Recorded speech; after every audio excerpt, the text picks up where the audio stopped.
नमस्कार, स्वागत है आपका एनडीटीवी राजस्थान पर। आज बात करेंगे एक बेहद ही सेंसिटिव विषय के ऊपर। दरअसल जोधपुर में 16 सितंबर को एक 12 साल की बच्ची के साथ 12 साल के बच्चे ने एक 6-7 साल की बच्ची के साथ दुष्कर्म किया। घटना गुरुवार को सामने आई जब माता पिता ने 3 दिन बाद पुलिस में मामला दर्ज करवाया। ऐसे एक नहीं कई मामले बीते कुछ सालों से ज़्यादा ही सामने आ रहे हैं। छोटे बच्चों के हाथ में फ़ोन क्या इसका बड़ा कारण है? जोधपुर में भी जिस बच्चे पर आरोप है उसने भी घटना को अंजाम देने से पहले फ़ोन पर पोर्नोग्राफिक कंटेंट देखा था। मामला दर्ज होने के बाद पुलिस ने बच्चे को बाल संप्रेषण गृह भेज दिया है। बच्चों में अश्लील वीडियो देखने की लत बढ़ती जा रही है। सिर्फ पॉर्न साइट ही नहीं, गेमिंग के जरिए भी इस तरह का कंटेंट छोटे बच्चों के लिए एक्सेसिबल हो गया है। सवाल यह है कि बच्चों को अश्लील वीडियो की लत से कैसे दूर किया जाए। पॉर्न या अडल्ट कंटेंट के एडिक्शन में बच्चे अपराध को अंजाम दे रहे हैं। ऐसे में पेरेंट्स को क्या करना चाहिए? जो बच्चियां इस तरह की घटनाओं का शिकार हुई, उनके मानसिक स्वास्थ्य पर कैसा असर पड़ेगा, इसकी भयावहता किसी से छिपी नहीं है। यहां तक कि जिन नाबालिग लड़कों ने इन्हें अंजाम दिया, वो भी जब थोड़े बड़े होंगे तो शायद इस कृत्य का अपराध बोध जीवन भर भीतर ही भीतर उन्हें कचोटता रहेगा। समाज के संतुलित भविष्य पर भी ये घटनाएं बड़ी चोट करती हैं। ऐसे में आज चर्चा करेंगे कि नाबालिग बच्चों के अंदर बढ़ती अडल्ट कंटेंट की लत को कैसे रोका जाए। क्या रोकना ही एकमात्र उपाय है या फिर और भी कुछ तरीके हैं जिन पर अब तक ध्यान नहीं दिया गया? इन सब विषयों पर बात करेंगे। हमारे साथ कुछ खास पैनलिस्ट हमारे साथ होंगे, उनसे बात करेंगे। लेकिन उससे पहले कुछ ग्राफिक्स के जरिए कुछ सवाल आपके सामने रखते हैं और कुछ महत्वपूर्ण बातें भी इस पूरे विषय से जुड़ी हुई आप देखेंगे इस ग्राफिक्स में जो हम आपको दिखाएंगे। अभी तमाम ग्राफिक्स के जरिए इंफॉर्मेटिव ग्राफिक्स बड़े ज़रूरी होते हैं क्योंकि उनसे हम ये थोड़ा सवाल जो है बेहतर तरीके से आप और हम कम्युनिकेट कर पाते हैं। आप देखिए क्यों बढ़ा बच्चों में पॉर्न एडिक्शन। कई पेरेंट्स ऐसे जिन्हें मोबाइल चलाना आता नहीं है तो ऑनलाइन बच्चों को वो मोबाइल दे देते हैं और वहीं से फिर सारा कहानी शुरू होती है। ऑनलाइन एजुकेशन के लिए हाथ में मोबाइल मौजूद है इस वक्त सब बच्चों के। पढ़ाई के बाद बच्चा क्या कर रहा है उस मोबाइल फ़ोन के साथ, इस पर पेरेंट्स ध्यान नहीं दे पाते। मोबाइल में एक्टिविटीज़ पर पेरेंट्स का कम फोकस रहता है। कई पेरेंट्स ऐसे हैं जिन्हें मोबाइल चलाना नहीं आता, ऐसे में वो अपने बच्चों पर उस तरह की निगरानी नहीं रख पाते। जैसा कि हमने कहा कि ऑनलाइन एजुकेशन के लिए फ़ोन की आवश्यकता होती है, लेकिन उस एजुकेशन के बाद क्या करते हैं बच्चे उस फ़ोन से, इस पर माँ बाप ध्यान नहीं रख पाते। पढ़ाई के बाद बेसिकली बच्चे क्या करते हैं इस पर कोई ध्यान नहीं रहता।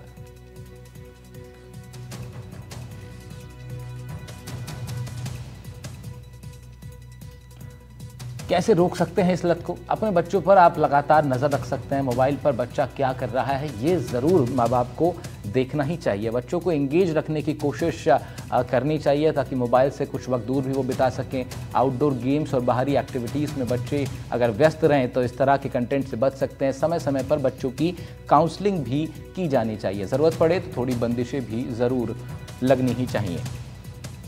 स्कूलों में बच्चों की काउंसलिंग ज़रूरी है क्योंकि मोबाइल फ़ोन जब उनके हाथ में है तो कोई उन्हें ये बताने वाला भी चाहिए कि इसके प्रोज़ क्या हैं, कॉन्स क्या हैं, यानी क्या इसकी अच्छाइयाँ हैं और क्या इसके खामियाजे हैं। तो बच्चों को ये सब बातें पता पड़नी चाहिए और वो तब होगा जब उनकी काउंसलिंग ठीक प्रकार से होगी। पॉर्न एडिक्शन के बड़े साइड इफ़ेक्ट हैं। देखिए बच्चे बड़ी घटनाओं को अंजाम दे सकते हैं। पढ़ाई पर इसका बड़ा असर पड़ता है, बुरा असर पड़ता है। गतिविधियां जो हैं वो असामाजिक हो जाती हैं। बच्चों की असामाजिक गतिविधियों की तरफ बच्चों का रुझान होने लगता है। ज़्यादा एडिक्ट होने पर पेरेंट्स के लिए भी बच्चे परेशान होने लगते हैं।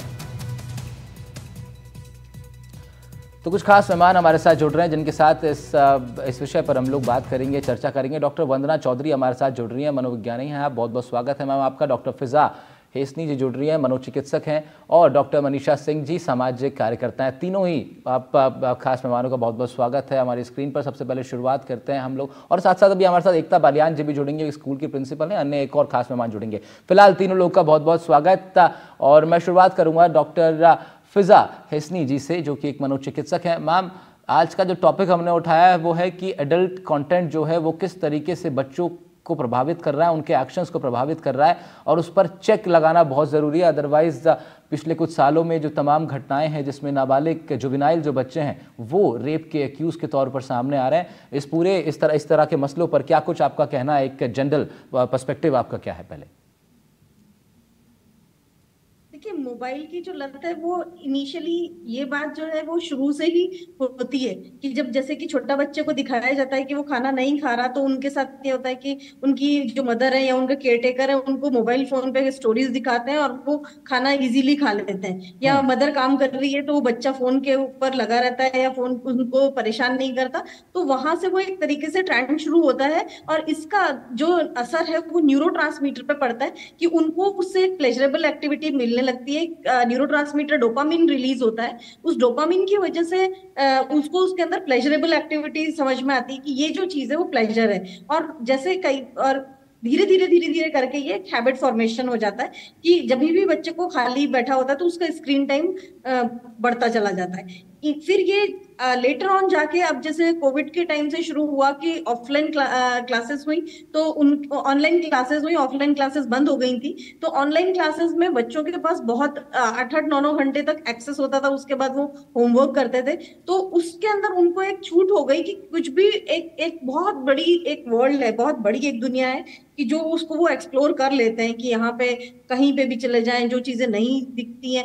फिर आजकल जो एआई का कंटेंट है उसके अंदर ये होता है कि एक बार आपने जो कंटेंट देख लिया बार बार वही कंटेंट आपके सामने आता है, तो उसकी वजह से और प्लेजर जो एक्टिविटीज हैं वो उसके अंदर बढ़ती चली जाती है। और हम्म। कहीं ना कहीं न्यूरो हैबिट फॉर्मेशन, ये सारी चीजें उसके अंदर इन्वॉल्व हो जाती हैं।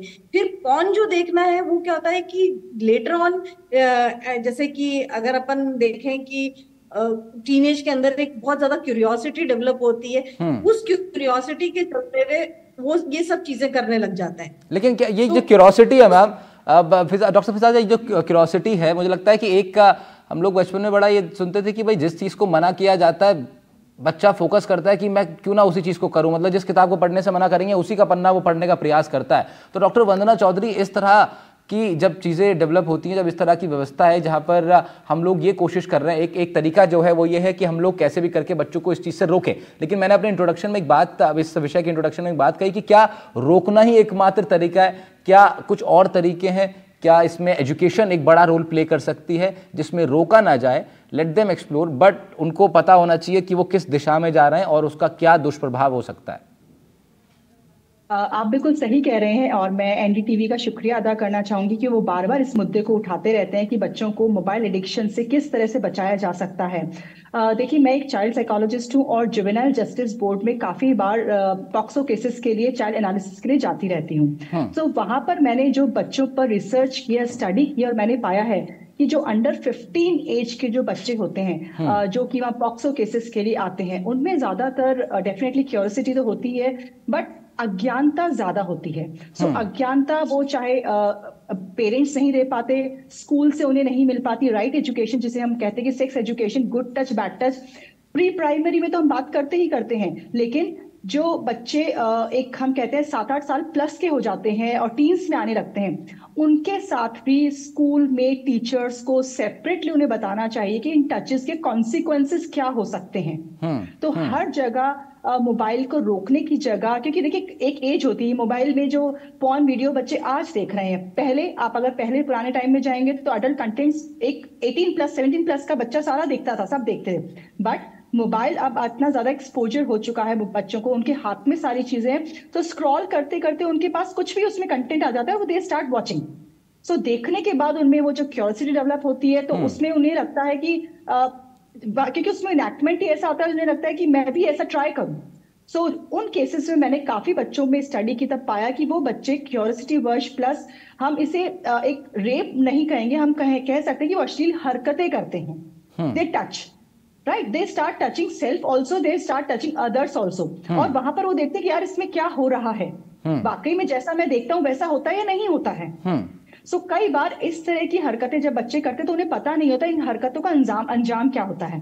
सो यहाँ पर मैंने काफी बार स्कूल्स में बात की कि स्कूल्स में जो एटलीस्ट गवर्नमेंट स्कूल्स हैं, जो दूर दराज क्षेत्र के स्कूल्स हैं, वहां पर पॉक्सो अवेयरनेस, वहां पर मिड लेवल के बच्चों में ये टचिंग अवेयरनेस देना बहुत जरूरी है। क्योंकि कंटेंट, मोबाइल को हम कंट्रोल नहीं कर सकते, लेकिन उसके साइड इफेक्ट्स जरूर हम बच्चों में एज अ डर के थ्रू डाल सकते हैं कि अगर इस तरह से आप करेंगे कम उम्र में, उम्र से पहले, तो आपके साथ ये हो सकता है। हाँ, डॉक्टर वंदना, आपने एक बात कही कि आप जब केसेस के लिए जाती हैं उनकी पैरवी करने के लिए, तो मैं आपसे जानना चाह रहा हूँ, हमारे दर्शक भी जानना चाहेंगे क्योंकि इस तरह के एक्सपीरियंसेस हम लोग तक कम ही पहुंच पाते हैं, कि जब आप जाती हैं और जो एक्यूज होता है, जो जुवेनाइल एक्यूज है, कोई लड़का है मान लीजिए 14-15 साल का, वो एक्यूज है इस तरह के किसी कृत्य में, आप उसकी साइकोलॉजी पढ़ती हैं, आपको क्या लगता है कि जैसा आपने अज्ञानता का वर्ड यूज किया कि वो आपको ऐसा लगता है कि वो एजुकेशन नहीं है उसके पास कि इसका क्या दुष्प्रभाव हो सकता था, मैं जो करने जा रहा हूं इसका क्या कुछ नुकसान हो सकता है, ये उसे पता ही नहीं था। इसको मैं चाह रहा हूं जरा थोड़ा सा आप और बता पाएं ताकि ये जो सेक्स एजुकेशन है या फिर इस तरह के जो तमाम पहलू हैं उस पर एटलीस्ट एक डिस्कशन शुरू हो, एक विचार शुरू हो, ताकि फिर वो आगे एक अंजाम तक पहुंचे। मैं चाह रहा हूं इस पर आप थोड़ा सा बता दें। बिल्कुल, देखिए क्या है, यहाँ पर बच्चों के सामने बॉडी पार्ट्स एकदम से पूरे रिवील होते हैं जब वो पॉर्न कंटेंट देखता है। तो स्कूल्स में आज भी जब इस तरह के चैप्टर्स आते हैं जहां बॉडी पार्ट्स को रिवील करके आपको सही नॉलेज दी जाती है कि किस बॉडी पार्ट का क्या फंक्शन है और किसकी क्या यूजफुलनेस है, कब किसका यूज होता है, तो वहां पर आज भी बात खुलकर नहीं की जाती है, चाहे घर में हो चाहे स्कूल में हो। देखिए, घर में फिर भी एक तरह की झिझक होती है, माता पिता एकदम से छोटे बच्चों से नहीं बात कर सकते हैं, लेकिन अगर हम शिक्षा के through as a science subject, जो विज्ञान का सब्जेक्ट है हमारे, हम उसमें इवन हम मॉरल वैल्यूज, जो हमारा नैतिक विज्ञान का भी विषय, उसमें इस तरह की बात करके कोई भी टीचर आराम से सामाजिक व्यवस्था में ये क्या चीजें एक्सेप्टेड है और क्या नहीं है, ये हम बच्चों को डिलीवर कर सकते हैं और बच्चे मानते भी, ऐसा नहीं है, बच्चों को समझ आती है कि हाँ मुझे ये नहीं करना चाहिए। ठीक बात है, अगर समझाया जाए उनको ठीक तरीके से और ठीक तरीके से उनको ये उन तक बात पहुंचाई जाए कि जो आप ये चीजें ऐसे हो सकती है बेटा, ये चीजें ऐसे हो सकती हैं, ये लेकिन एक तरीका है, वो तरीका आपने ठीक कहा कि पेरेंट्स के पास वो तरीका स्वाभाविक रूप से नहीं आ पाता है, टीचर्स के पास वो स्किल है, वो कैपेबिलिटी है कि वो बच्चों तक वो चीज पहुंचा पाए। डॉक्टर मनीषा सिंह भी हमारे साथ हैं और साथ साथ अब हमारे तमाम अनिल कुमार जी भी जुड़ गए, अध्यक्ष हैं पेरेंट एसोसिएशन के, स्वागत आपका भी सर, और एकता बालियान जी जुड़ गई हैं, स्कूल प्रिंसिपल है, मैम आपका भी बहुत स्वागत है। मैं आऊंगा आप लोगों तक, लेकिन डॉक्टर मनीषा सिंह जी के पास चलते हैं। मनीषा जी, इस तरह के मामले आपके संज्ञान में आते हैं जब आप सामाजिक क्षेत्र में तमाम कार्यों में आप इन्वॉल्व रहती हैं? देखिए, बिल्कुल आते हैं और अभी हम इसी उस पे कार्य कर रहे हैं कि जिस तरह से हमें सबको पता है कि डिजिटल जो क्रांति है उसकी दुनिया में नई राह तो खोली है, लेकिन वहाँ पे बहुत सारे खतरे बढ़े हैं, अपराध बढ़े हैं। तो यहाँ पे जो बच्चे हैं उनमें बहुत ज्यादा इसका असर पड़ा है। जिस तरह से मतलब इतना ज्यादा असर फैल रहा है कि दिल्ली हाई कोर्ट को भी कहना पड़ा कि आपको बच्चों को गुड टच और बैड टच के साथ साथ वर्चुअल टच का ज्ञान देना बहुत ज्यादा जरूरी है। और हम इसी पे कार्य कर रहे हैं। पिछले कई ऐसे बच्चों से हमें जो गवर्नमेंट स्कूल में जाने के बाद में उनसे बात करते हुए हमें ये पता चला कि बच्चों को बिल्कुल अवेयरनेस नहीं है कि क्या होता है वर्चुअल टच। हमने जब उनकी वर्कशॉप्स ली, उनको उसके थ्रू, अवेयरनेस के थ्रू, जागरूकता अभियान के थ्रू हमने उनको जब बताया कि जब गुड टच और बैड टच होता है, वर्चुअल टच भी उतना ही ज्यादा आपको उसका पता होना चाहिए, क्योंकि वर्चुअल टच के थ्रू बच्चों को सेम उसी तरह से मानसिक और भावनात्मक ठेस पहुंचती है, आघात पहुंचता है। ऐसे बहुत सारे उदाहरण हुए हैं मेटावर्स की दुनिया में। अगर आप देखेंगे, जनवरी माह में ब्रिटिश में एक गैंग रेप हुआ था और उसकी जब पड़ताल की गई, उसके ऊपर जब देखा गया, उस बच्ची को सेम वही मानसिक और वही भावनात्मक आघात पहुंचा था जो एक गैंग रेप में पहुंचता है। तो इसको लेके फिर बयान आने लगे, इस पे बहुत ज्यादा अवेयरनेस होने लगी देश दुनिया में। तो यहाँ पे दिल्ली हाई कोर्ट का भी ऑर्डर था कि बच्चों को ये देना चाहिए ज्ञान की वर्चुअल टच क्या होता है। वर्चुअल टच बच्चों को जब हमने देना शुरू किया, उनके बारे में बताना शुरू किया कि आपको वर्चुअली, आपको ये ध्यान रखना है कि वर्चुअली भी अगर आपको कोई ऐसी चीज दिखा रहा है, आपको अगर किसी गलत उस पे लेके जा रहा है, तो वहां पे भी आपको सेम मानसिक जो आपको है वो असर पड़ेगा ही पड़ेगा।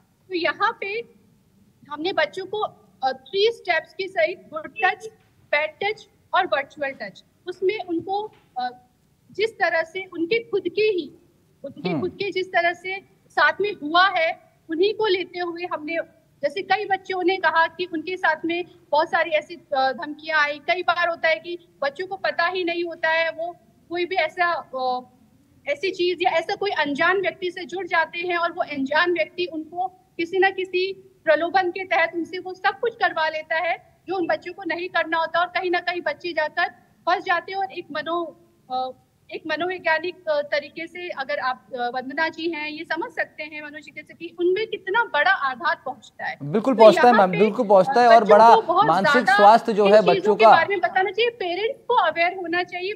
बच्चे को, मैं कहती हूँ कि हर बच्चे को हर स्कूल में जाके गुड टच बैड टच के साथ में वर्चुअल टच देना बहुत ज्यादा, इसका ज्ञान देना बहुत ज्यादा जरूरी हो गया है ठीक आजकल। है। और इसको पेरेंट्स भी अवेयर होने चाहिए कि पेरेंट्स को भी पता होना चाहिए कि उनका बच्चे का क्या स्क्रीन बिल्कुल टाइम बिल्कुल, है, ठीक क्या है, वो ठीक है कर मैम, रहा है, ठीक क्या है। वो लेकिन देख ये रहा कि है, मनीषा जी, ये पूरा तो पूरा बिल्कुल, ये तो लेकिन बात हुई, ये बहुत अच्छा विषय आपने छेड़ा है, गुड टच बैड टच का ये चलता है, ये हमेशा इसके ऊपर बात होती है। लेकिन मैं ये कह रहा हूँ एकता बालियान जी, ये तो बात हुई, इसको इस तरीके से समझते हैं कि एक पीड़ित है और एक अपराधी है। हालांकि बच्चों के सेंस में अपराधी वर्ड यूज करना ठीक नहीं रहेगा, लेकिन इस सेंस में अगर हम समझें तो ये तो हमने जो जो बच्ची पीड़ित हो सकती है उसको बता दिया हमने कि बैड टच क्या हो सकता है, गुड टच क्या हो सकता है, वर्चुअल टच क्या हो सकता है, ये वो समझ गई। लेकिन एकता मैम, स्कूल का क्या रोल है बच्चों को अपराधी बनने से रोकने में? वो जो रोल है मुझे लगता है वो तो प्राइमरी से जब हम शुरुआत करते हैं उसकी, तो वहीं पर उसका बीज जो है वो डलेगा, जो अंकुरित होकर के बाद में उसको एक बेहतर इंसान बनाएगा। तो क्या जो प्राइमरी एजुकेशन है, आप ये मानती हैं कि उसी में इस तरह की जो एजुकेशन है जो कि ये भी बता सके कि क्या चीज़ें नहीं करनी है? मतलब हम इसको इस तरीके से समझें कि जो 14-15 साल के बच्चे हैं, जो लड़के हैं 13-14 साल के लड़के हैं, वो जब इस तरह के कंटेंट को एक्सेस करते हैं और उसके बाद जिस तरीके से हमारे पैनलिस्ट बता रहे थे कि फिर उनको क्यूरोसिटी जगती है कि हम लोग ये करके देखें, तो वो जो क्यूरोसिटी का लेवल है, वो जो उनको जो इंटेंसिटी बढ़ रही है, वो शांत हो सकती है, वो सामान्य हो सकती है, उसको नॉर्मलाइज किया जा सकता है अगर एजुकेशन के माध्यम से उन तक वो पहलू, वो बातें डिस्कस होती रहे उनकी बातचीत में। ऐसा लगता है आपको एकता जी? जी बिल्कुल सर। इसमें सबसे बड़ा मैं आपको बताती हूँ, जो एक स्कूल की भूमिका होती है वो बहुत ही महत्वपूर्ण और अहम भूमिका होती है, जिसमें कि हम बच्चे को प्राइमरी से ही, मींस जब बच्चा 2.5-3 साल का हमारे पास आता है, हम उस बच्चे को तभी से ही मेडिटेशन कराएं, या हर एक बच्चे के अंदर आजकल हर बच्चा हाइपर एक्टिव चाइल्ड होता है। हाँ। तो उसकी जो एनर्जी होती है उसको हमें एक लेवल तक लेके जाने के लिए उसको हमें डाइवर्ट करना पड़ता है, मेडिटेशन के थ्रू, स्पोर्ट्स के थ्रू, एजुकेशन के थ्रू। ठीक बात नो है। डाउट मैडम ने जो बोला, मनीषा मैम ने बोला कि गुड टच बैड टच की नॉलेज हम देते हैं, हम भी देते हैं, लेकिन वो एक सर्टेन एज में देते हैं। ठीक उस लेवल तक बच्चा ना पहुंचे उसके लिए हमको उसकी एनर्जी को डाइवर्ट करना पड़ता है, ठीक है, बिल्कुल जिससे ठीक कि है। वो दूसरी चीजों में एंगेज रहे, अच्छी चीजों में एंगेज रहे, और उसका दिमाग इन सब चीजों में पहुंचे ही नहीं। कहा जाता है खाली दिमाग जो होता है वो शैतान का घर होता है। तो उसी तरीके से दिमाग को खाली रखना ही नहीं है, और हम हमारे पेरेंट्स से भी यही रिक्वेस्ट करते हैं कि आप हमें सहयोग करें कि हम इस बच्चे को जैसे जिस तरीके से हम लोग एंगेज रखते हैं, हाँ। उस तरीके से हो सके तो पेरेंट्स भी एंगेज रखें, जिससे बच्चा उस तरफ मतलब मोटिवेट उसको आउटडोर एक्टिविटीज की तरफ आप चाहती हैं कि आउटडोर एक्टिविटीज जो है, स्पोर्ट्स जो है और अन्य जो चीजें, उस पर खास फोकस अगर बच्चों का रहेगा तो उनकी एनर्जी जो है वो बेहतर यूटिलाइज हो पाएगी। लेकिन क्या अनिल कुमार जी, पेरेंट्स ऐसा कर पा रहे हैं? स्कूल कोशिश कर रहा है, स्कूल ग्राउंड बनाता है, उसके अंदर एक स्पोर्ट्स टीचर होता है, हर दिन एक पीरियड होता है स्पोर्ट्स का, और बड़ा मजा आता है वो स्पोर्ट्स पीरियड को एंजॉय करने में। लेकिन क्या जब बच्चा घर पहुंचता है तब भी क्या उसको पेरेंट्स अलाउ कर पा रहे हैं, इतना माहौल दे पा रहे हैं कि नहीं घर में मत बैठो, पार्क जाओ, या यहां मत बैठो, मतलब वीडियो गेम ना खेलो, फुटबॉल खेलो? क्या पेरेंट्स कर पा रहे हैं ऐसा? देखिए, दोनों तीन चीजें हैं इसमें, सारी परिस्थितियों पे ध्यान देना होगा। प्रत्येक व्यक्ति के घर में ग्राउंड नहीं होता, फ्लैट सिस्टम में रहते हैं, कई जगह तो फ्लैटों में ऐसी व्यवस्था भी नहीं है कि बच्चा खेल सके, कई जगह ऐसे वर्किंग पेरेंट्स है वो समय नहीं दे पाते, बहुत सारी चीजें हैं। पर मैं सबका नोट कर रहा था, विशेष रूप से जिस चीज पे ध्यान हमें देना चाहिए उस पर शायद किसी का ध्यान नहीं गया। ये कहाँ लिख रहा है कैसे कंटेंट आने ही चाहिए? हम prevention is better than cure है ना, अस्पताल में, हॉस्पिटल में एक लाइन लिखी रहती है, prevention is better than cure. मेरी समझ से पर है, सरकारों को इस सिस्टम को समझना चाहिए। स्कूल अपनी जगह काम कर रहा है, पेरेंट्स भी, आप मानते हो प्रत्येक पेरेंट्स चाहता है कि उसका बच्चा सुरक्षित रहे, तो जितनी उसको नॉलेज होती है उस हद तक वो कंट्रोल करता है, इसमें कोई शक नहीं है, हर पेरेंट करता है। पर मेरी ये समझ से परे, मैं बार बार ये देख रहा था, बहुत दिनों से सवाल था मेरे दिमाग में जब पेपर में पढ़ा जोधपुर की घटना, तो कि गवर्नमेंट ऐसे कंटेंट पे रोक क्यों नहीं लगाती? मेरी समझ से परे है, ऐसा कंटेंट आता ही क्यों है? और क्या रेगुलेशन नहीं हो सकते? रेगुलेशन है, बढ़ाने चाहिए गवर्नमेंट को। हम क्या कर रहे हैं, छपेगा कंटेंट तो आएगा, उसको दिखाया भी जाएगा, पर रोक दोगे। अब अच्छा किस किस को रोकोगे? कल्पना करिए मैं मेरे बच्चे को रोक लूंगा, पर वो गार्डन में जहाँ खेलने जाता है वहां एक बच्चा ऐसा भी आता है जो किसी स्कूल में नहीं जा रहा, उसको शिक्षा कौन दे? उसके पेरेंट्स को इतनी नॉलेज भी नहीं है। तो गुड टच बैड टच भी यहां तक ठीक है, लेकिन अनिल जी ये भी बड़ा लॉन्ग डिबेटेबल इशू है, ये भी बड़ा लॉन्ग डिबेटेबल इशू है कि पोर्नोग्राफिक कंटेंट को बैन किया जाना चाहिए, नहीं किया जाना चाहिए। कई बार वेबसाइट बहुत सारी, सर लोग क्यों? लेकिन अनिल सर इसमें फिर एक और बात है, मैं बस एक बात ऐड ऑन कर दूं फिर आप अपनी बात पूरी करिएगा कि बात सिर्फ पोर्नोग्राफिक कंटेंट की नहीं है, आप उसको बैन कर सकते हैं, मगर एडल्ट कंटेंट जो है वो तो फिर अलग अलग तरीके से अलग अलग डायमेंशन से आपके मोबाइल स्क्रीन पर पहुंच रहा है। मैं ये कहना चाह रहा हूं भारत में जो भी कंटेंट आता है, मुझे इतनी साइंटिफिक नॉलेज नहीं है, पर मैं कह रहा हूं जो भी कंटेंट आता है वो भारत सरकार की बिना रेगुलेशन के आ ही नहीं सकता, इतना कंफर्म है।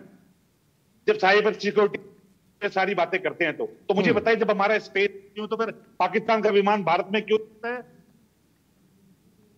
नहीं, लेकिन डॉक्टर वंदना जी ऐसे ये जो अनिल जी कह रहे हैं, आप कितना वाकिफ, कितना आप मानती हैं इस बात को, कितना आप उनको ठीक समझती हैं इस बात को कि केवल कंटेंट को बैन कर देने से चीजों का हल हो जाएगा? नहीं, देखिए सर, हम हर चीज़ों पर बैन नहीं लगा सकते हैं। हम वर्चुअल, हम एक ऐसी दुनिया में जा रहे हैं जहां हम ओपननेस की तरफ बढ़ रहे हैं, ठीक है। हमें यहाँ पर सुरक्षा या सेफ गार्ड के लिए बात करनी चाहिए, ना कि चीज़ों को बंद करने की। हम दुश्मन को आक्रमण करने से नहीं रोक सकते, लेकिन हम अपनी मजबूती कर सकते हैं। तो हम अपनी मजबूती कैसे करेंगे? जब हम पूरी तरह से इक्विप रहेंगे वार सहने के लिए, ठीक है। सो यहाँ पर ऐसा नहीं पॉर्न कंटेंट से कुछ बच्चे देखते हैं, सारे ही बच्चे देख रहे हैं, लेकिन बच्चों को ये ज्ञान देना भी बहुत जरूरी है। बच्चे ऑनलाइन का यूज सिर्फ पॉर्न कंटेंट देखने के लिए नहीं करते, वो गेमिंग भी देख रहे हैं, वो सारी चीजें देख रहे हैं। हमने कुछ दिन पहले घटना सुनी है कि बच्चों ने पेरेंट्स के खिलाफ एफआईआर लगा दी क्योंकि उनको मोबाइल नहीं देखने दिया, बच्चे घर से भाग रहे हैं। सो यहाँ पर हम हर चीज को कंट्रोल नहीं कर सकते। ठीक है अनिल जी, मैं एक बार क्या करता हूँ, ये विषय बड़ा इंपॉर्टेंट है, ये विषय बड़ा इंपॉर्टेंट अनिल जी जो आपने छेड़ा है, मैं आऊंगा आपके पास। अनिल जी मैं एक काम करता हूँ, ये विषय इंपॉर्टेंट है, मैं चाहता हूँ इस पर कुछ कंक्लूजन निकले हमारा कि ये जो बैन वाला जो वर्ड है, एक बार सबकी राय इस पे ले लेते हैं, फिर आपके पास आता हूं और आपको पूरा मौका देता हूं बोलने का। डॉक्टर फिजा हैसनी जी भी हमारे साथ। मैम आपको क्या लगता है कि जो ये कंटेंट है इस तरह की रीच ही बच्चों तक ना पहुंच पाए, वो एक बेहतर तरीका हो सकता है? देखिए, बैन लगाना कोई सोल्यूशन नहीं है, क्योंकि बहुत सारी ऐसी चीजें होती हैं जो कि दिखाई देती हैं और दिखाई दे सकती हैं। अगर उसको अपन एक देखें तो ना, एक बहुत बड़ा डोमेन है जिसके अंदर सोशल रिस्पॉन्सिबिलिटी और पेरेंट्स की रिस्पॉन्सिबिलिटी, स्कूल की रिस्पॉन्सिबिलिटी, समाज की सारी चीजें होती हैं। अगर देखा जाए तो कई बार क्या होता है कि फीमेल को ना एक ऑब्जेक्टिफाई तरीके से ना देखें। जैसे कि कई बार आप देखते हैं कि जो अब्यूज लैंग्वेजेस यूज करी जाती है, ऑब्ससीन लैंग्वेजेस यूज करी जाती है, उसके अंदर जनरली फीमेल का जो कैरेक्टर होता है उसको लेके बातचीत होती है, जो गालियां दी जाती हैं, या जो सॉन्ग्स कई बार ऐसे आते हैं। तो बहुत सारी ऐसी चीजें हैं जो कि सोसाइटी की तरफ से है ना, तो उसके अंदर उन चीजों के ऊपर भी तो आप नहीं लगाते ना। तो वो एक थॉट प्रोसेस, एक मेंटालिटी होती है, यानी मतलब इस तरह की आप कह रहे हैं कि फिर वही बात आ गई। इसका मतलब यही हुआ कि भाई जो पोर्नोग्राफिक कंटेंट है, आप उसकी वेबसाइट्स पर भले ही आप बैन लगा दें, वो लगता भी रहता है बीचों बीच में, लेकिन फिर बहुत सारे डायमेंशंस अब ऐसे खुल चुके हैं मनीषा जी डिजिटल के माध्यम से कि आप इतने सारे कंटेंट क्रिएटर हैं। आप देखिए इंस्टाग्राम पर और दुनिया भर की वेबसाइट्स पर इतने कंटेंट क्रिएटर्स हैं, अलग अलग तरह का कंटेंट वो प्रोड्यूस कर रहे हैं। एक बात, वो जो बात कह रहे हैं वो अलग अलग तरीके से कही जा रही है, तो फिर कितने तरीकों को आप बैन करेंगे? तो ऐसे में जरूरत फिर मुझे लगता है कि बच्चे के एजुकेशन पर ही कहीं ना कहीं मुझे लगता है पूरा मामला निकल करके आता है, फिर कि उसी को जो है उसको एजुकेट उस तरीके से किया जाए कि इन सब चीजों का दुष्प्रभाव उस पर ना हो। मनीषा जी। जी राहुल जी, मैं यही कहना चाहूंगी कि बैन करना पॉसिबल नहीं है। इतनी सारी चीजें हैं, जैसे हम नशे की बात करते हैं, सबको पता है नशा नहीं करना चाहिए, फिर भी नशे से संबंधित वस्तुएं आ रही है भारत पे। इवन नशा मुक्ति अभियान चलाए जा रहे हैं, लेकिन फिर भी नशे से संबंधित चीजें आ रही है, उनको बैन नहीं कर पा रहे हैं। तो मैं यहाँ पे यही कहना चाहूंगी कि बच्चों को बताना कि क्या सही है क्या गलत है, अपनी जागरूक करना सबसे ज्यादा जरूरी है। और जागरूक सिर्फ टीचर्स ही नहीं, स्कूल्स में नहीं, पेरेंट्स भी जागरूक होने चाहिए, उन्हें पता होना चाहिए कि बच्चे क्या कर रहे हैं, उन्हें डाइवर्ट करना, जिस तरह से मैम प्रिंसिपल ने, एकता जी ने बताया। तो ये सब चीजें इनका एक तरह से हल हो सकता है, पर बैन करना कोई हल नहीं है। यहाँ पे बच्चों को जागरूक करना बहुत ज्यादा जरूरी है हर तरह से। ठीक है, एकता जी के पास चलते हैं और बड़ा एक सवाल मेरे मन में यह आया। एकता मैम, स्कूल में कुछ ऐसे बच्चे होते हैं जो बहुत शरारती होते हैं, वो बहुत ज़्यादा मतलब वो कई बार डांट खाने के बाद भी नहीं मानते, कई बार पेरेंट्स को बुला लिया, पेरेंट्स टीचर मीटिंग में उनकी खूब शिकायत कर दी, और वो सब तरह की शिकायतें जो सजाए जो स्कूल में चलती हैं कि हाथ ऊपर कर लो, बाहर निकल जाओ, पीछे खड़े हो जाओ, वो सब कर लिया, लेकिन वो बच्चा नहीं मानता। ऐसे बच्चों को किस तरीके से आप लोग, अब कोई नया पैटर्न आपने निकाला है जिससे आप उन्हें डील करते हैं, ताकि वो बहुत ज़्यादा उनका जो वो एनर्जी है, वो जो गलत डायरेक्शन में बाहर जा रही है, उसको थोड़ा सा आप लोग सही डायरेक्शन में ला पाएँ? इसके लिए क्या कुछ नया तरीका निकाल पाएँ आप लोग, क्योंकि ये इसी टॉपिक से फिर जुड़ेगी बात। बिल्कुल सर, हमारे पास एक बहुत नायाब तरीका है इसका। ऐसे बच्चों के लिए हमने हमारे सरस्वती माता का मूर्ति है हमारे स्कूल में, उसके सामने खड़ा होके उसको 1000 टाइम्स गायत्री मंत्र बोलना है। अच्छा, ये हमने एक तरीका निकाला। उसके बाद अगर वो फिर भी नहीं मानता, he has to write 1000 times Gayatri मंत्र।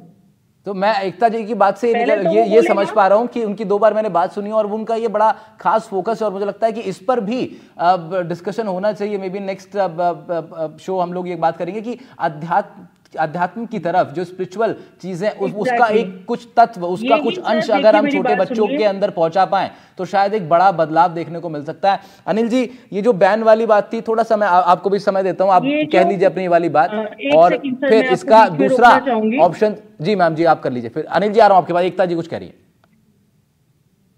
इसमें मैं आपको एक सही चीज बताती हूँ। ये सब जो आजकल जो चीजें हो रही हैं हमारी सोसाइटी के अंदर, this all depends on our mind. हमारे दिमाग में क्या चल रहा है, हमारा कंसंट्रेशन क्यों नहीं है। एक बच्चे का कंसंट्रेशन तभी हिलता है जब वो ये सब गलत काम तभी करता है जब उसके दिलो दिमाग में कंसंट्रेशन नहीं होता है।